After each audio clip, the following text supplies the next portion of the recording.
दरवाजे के बाहर लोगों का जमावड़ा तथा कुछ लोगों को अर्थी बनाते देखकर उनका हृदय फटकर चिंगार उठा।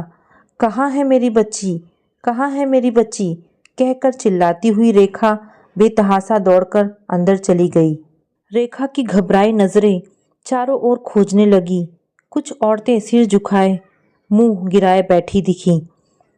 नानी, मम्मी अंदर कमरे में छो रही है, सुबह से नहीं उठ रही, मुझे बहुत भूख लग रही थी, पापा ने ओलियो बिस्किट दिया, लाची को भी दिया, तुम भी खाओगी? आर्यन अपनी दादी की गोद से उतरकर नानी के पास बोलते हुए आया। रेखा दौड़ती हुई अंदर कमरे की ओर जाने लगी। दरवाजे पर ही पैर ठिठक कर रुक गए।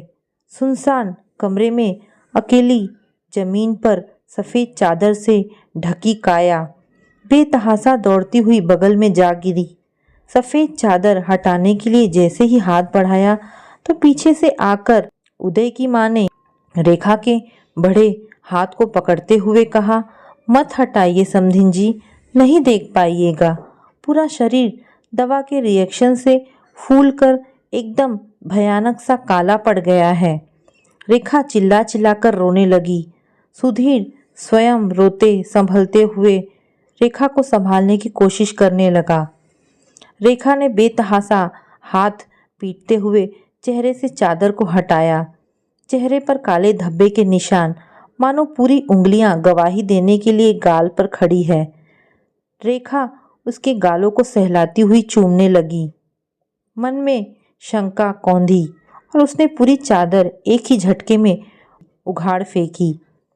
पूरे बदन पर काले काले चकत्ते और गले में काली धारी के फूले हुए दाग। रेखा व सुधीर स्तब्ध देखने लगे। नहीं, ये तो दवा का रिएक्शन नहीं है। सच सच बताइए, क्या हुआ? किसने ऐसा हाल किया मेरी बच्ची का? रेखा की करुणा रोष में बदल गई। सब दवा का रिएक्शन है। लाश को इतनी देर घर में रखना ठीक नहीं। बाहर सब तैयारी हो गई है, अब देर नहीं करनी चाहिए। उदय के पिता रमेश बाबू ने कहा। नहीं, यह दवा का रिएक्शन नहीं लगता समधी साहब, यह पुलिस का मामला है। बिना पुलिस आए हम किसी को छूने नहीं देंगे। सुधीर का आक्रोश सिर चढ़ गया। हम शरीफ लोग हैं, आज तक दरवाजे पर पुलिस नहीं आई। पुलिस बुलाकर इसकी आत्मा को मत तड़पाइए। पुलिस लाश का पोस्टमार्टम करेगी। क्यों साफ सुथरे शरीर का चीरफाड़ करवाकर उसकी आत्मा को दुखी करना चाहते हैं? इसीलिए न मैं कह रहा था कि जितनी जल्दी हो दाह संस्कार कर दो, जितनी देर होगी आत्मा भटकती ही रहेगी। रमेश बाबू ने नजरें घुमाते हुए कहा। नहीं, अब तो पुलिस आएगी ही। मैं भी उसे छोड़ूंगा नहीं जिसने मेरी बच्ची की ऐसी हालत की है। सुधीर निश्चयात्मक स्वर में कहते हुए बाहर निकल गया। राशि और आर्यन का ध्यान आते ही रेखा की सहमी नजरें दौड़ने लगी। आर्यन को अपने पास ही पीछे खड़ा देखा। राशि कहाँ है? उसने हड़बड़ाते हुए पूछा। वो रही रूपा की गोद में, पास खड़ी औरत ने कहा। ये रूपा कौन है? रेखा ने उसे देखते हुए पूछा। उदय की दूर की बुआ की बेटी है। धड़धड़ाहट पुलिस घर में भर गई। लाश का पंचनामा कराकर पोस्टमार्टम कराने के लिए भेज दिया गया। देखते ही देखते चारू पंचतत्व में विलीन हो गई। उदय व उसके माँ बाप को भी पुलिस पकड़कर ले गई। सब कुछ तहस नहस हो गया। हो हल्ले के बीच रेखा कुड़ती कसमसाती सिसकती रही। रेखा ने राशि को रूपा की गोद से लेकर सीने से लगा लिया। आर्यन भी पास आकर बैठ गया। रेखा दोनों बच्चों को सहलाती रही। पास खड़ी औरत बगल में आकर बैठ गई। रेखा ने गिड़गिड़ाती नजरों से उस औरत की ओर देखते हुए पूछा, क्या हुआ था बहन जी? कुछ तो बताइए। आपका घर तो बिल्कुल इस घर से सटा हुआ है, कुछ तो पता होगा। औरत सहमते हुए इधर उधर देखने लगी। फिर उसने कहा, आपकी बेटी बहुत सहनशील थी बहन जी। उनके कमरे से ही सटा हमारा कमरा है। एक ही दीवार होने से सभी आवाज़ें साफ सुनाई देती है। रोज का मारपीट, कभी कभी तो रात भर सिसकने की आवाज़ें आती। उदय को कौन नहीं जानता, शुरू से ही शराबी व अय्याशी। फंस गई बेचारी इस अय्याश के चक्कर में। रेखा स्तब्ध सुनती रही। काटो तो खून नहीं। कल तो 8-9 बजे से ही लड़ने की आवाज़ें आ रही थी। चारू चीख चीख कर पूछ रही थी कि जब तुम्हारा संबंध पहले से ही रूपा के साथ था तो तुमने मुझसे शादी ही क्यों की? मैं आज सबको बता दूंगी कि तुम और रूपा मेरे ही कमरे में भाई बहन के रिश्ते की आड़ में क्या गुल खिला रहे हो। उदय बार बार उसे चुप कराने की कोशिश कर रहा था। चारू चीख रही थी और बीच बीच में बेल्ट के सड़ाप की आवाज़ भी आ रही थी। मैंने अपने पति से कहा भी कि चलिए कहीं कुछ अनहोनी ना हो जाए। उन्होंने यह कहकर मना कर दिया कि यह तो उनके रोज का धंधा है, चुपचाप सो जाओ। पर मुझे नींद नहीं आ रही थी। इसके बाद रूपा की भी आवाज़ आने लगी। शायद उसने ही चारू का हाथ पकड़ा होगा। तभी चारू चीख रही थी, छोड़ मेरा हाथ, छोड़ो मेरा हाथ। उदय कह रहा था, किसे बताएगी, माँ को, बाबूजी को या अपने बाप को? ले बता और बता। चारू के हाफने की आवाज़ भी आ रही थी, जैसे उसे किसी ने दबाया हो। फिर उसके बाद सन्नाटा सा छा गया। चारू की मौत को सामान्य बनाने के लिए ही उदय ने सुधीर को बताया कि चारू के पेट में दर्द है और वह दर्द से ही। पर उदय के मना करने के बावजूद आप लोगों के यहाँ आ जाने से उसके सारे मंसूबों पर पानी फिर गया। यह तो आप लोगों के पहुंचने से पहले ही क्रियाक्रम पूरा कर देना चाहता था ताकि वह साफ साफ निकल जाए। पर शायद आप लोगों को बेटी का आखिरी दर्शन बदा था। रेखा अपने दोनों घुटनों के बीच सिर रखकर रोती ही रही। सुधीर आकर रेखा को ढांढस देते फिर कहीं एकांत कोने में जाकर कोहनी पर सिर टिका फफकने लगा। सब कुछ तहस नहस हो गया। रमेश बाबू ने साफ साफ कह दिया कि घटना वाली रात तो वो और उनकी पत्नी दूसरे शहर में अपनी ड्यूटी पर थे। इस कारण वे जल्द ही जेल से लौट आए। उदय जेल में रहा। केस 1-2 साल पड़ा रहा। बीच बीच में सुधीर पेशी वाले दिन कोर्ट जाते। उदय को देख मन बौखला जाता। एक बार उदय ने मौका पाकर कहा, माफ कर दीजिए पापा जी। सुधीर खून के घूंट पीकर रह गया। हर पेशी के बाद निराश कदमों से लौट जाते।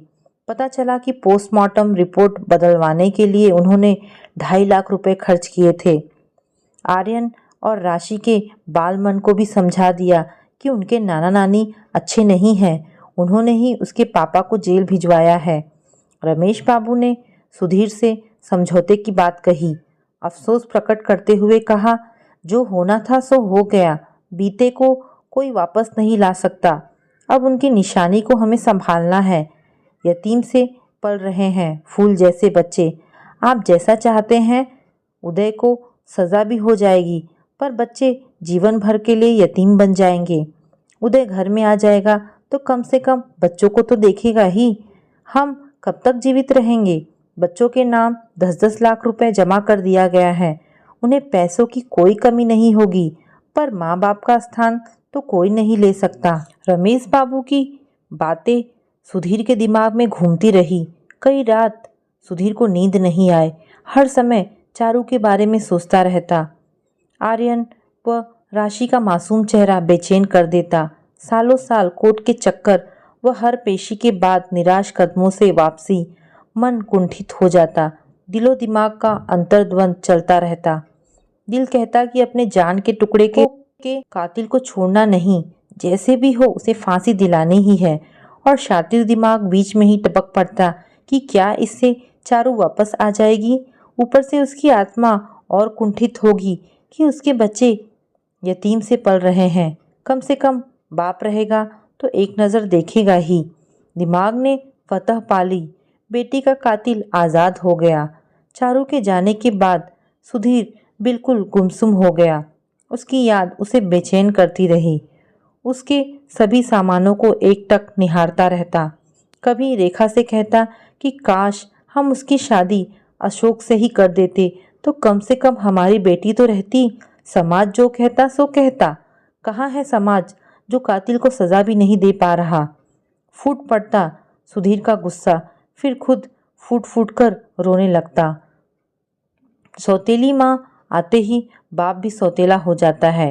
बच्चे दादा दादी व नाना नानी के आंचल में लाड दुलार में ही खेले बढ़े। होठ संभालते ही आर्यन को हॉस्टल में डाल दिया। पढ़ाई में हर वर्ष अव्वल अपनी माँ की तरह। आर्यन को इंजीनियरिंग के आखिरी वर्ष में ही मल्टीनेशनल कंपनी में कैंपस सिलेक्शन से 35 लाख के पैकेज की नौकरी लग गई। जॉइनिंग के बाद ही आर्यन नाना के लिए टी शर्ट व नानी के लिए रेशमी साड़ी लेकर आया।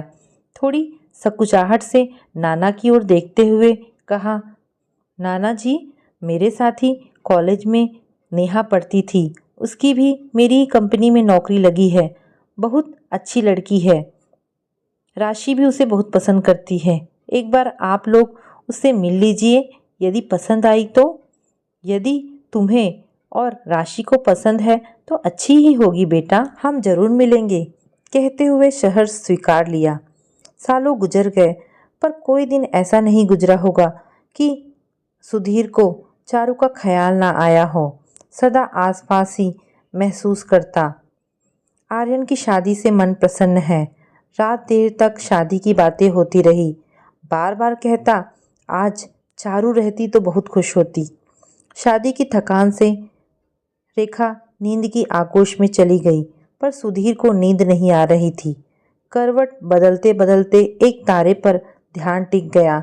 बहुत देर तक निहारता मुस्कुराता बतियाता रहा। वह कह रही थी, मेरी चिंता मत करो, मैं बहुत खुश हूँ पापा। यहाँ कोई शारीरिक कष्ट नहीं। शरीर तो मैं नीचे ही छोड़ आई। मेरे शरीर को उदय बहुत कष्ट देता था पापा। बात बात पर मुझे मारता था। बेल्ट की सड़ाप से मेरी आत्मा तक कांप जाती थी।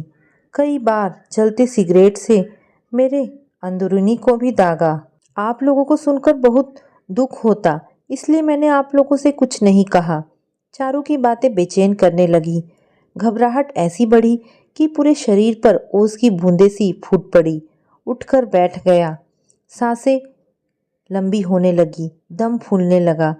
रेखा को झकझोर कर उठाया, फिर तारों की ओर इशारा करते हुए कहा, उठ रेखा, देख अपनी चारू है वहाँ। कैसे समझाऊं आपको, अब आपकी चारू नहीं रही, वो हम सबको छोड़कर चली गई।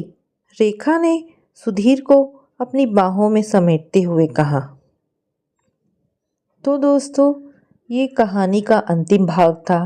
आपको ये कहानी कैसी लगी? अगर आपको कहानी पसंद आई हो तो प्लीज़ इसे लाइक एंड शेयर करें। धन्यवाद दोस्तों।